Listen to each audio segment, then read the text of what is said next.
So in this video, we're going to download the code and upload it to the Arduino IDE. So just click on download code.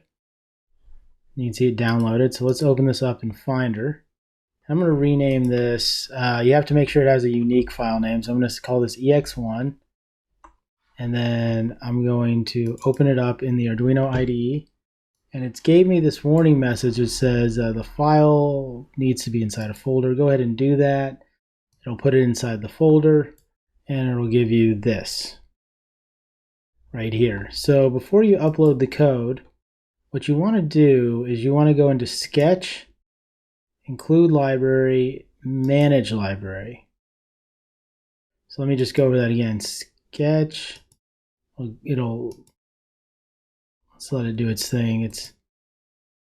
That's just some stuff I installed that's messing up. Don't worry about that. You probably won't have that. I'm going to go over that again just so you can see that. Sketch, Include Library, Manage Library. Just so you're clear. So you're going to do that. It'll update its thing. Take a second. We're going to get that weird error message again. You won't see that on yours probably.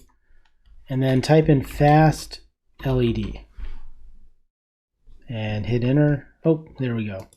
And then you're going to just select your version and then click install. I already have mine installed, so mine's already installed at 3.5. You just want to pick the latest version and then click install.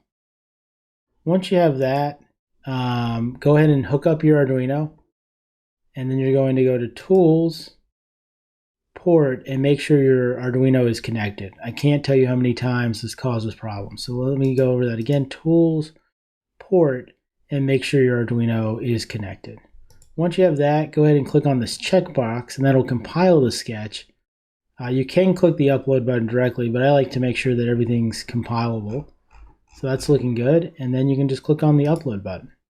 And that'll compile and upload your sketch to your Arduino. And you can see it's done uploading. And now it's working. So that's how you do it in a nutshell. How you take the Arduino code and upload it using the Arduino IDE. If you have any questions, let me know, and I look forward to hearing your feedback, and I'll catch you all soon.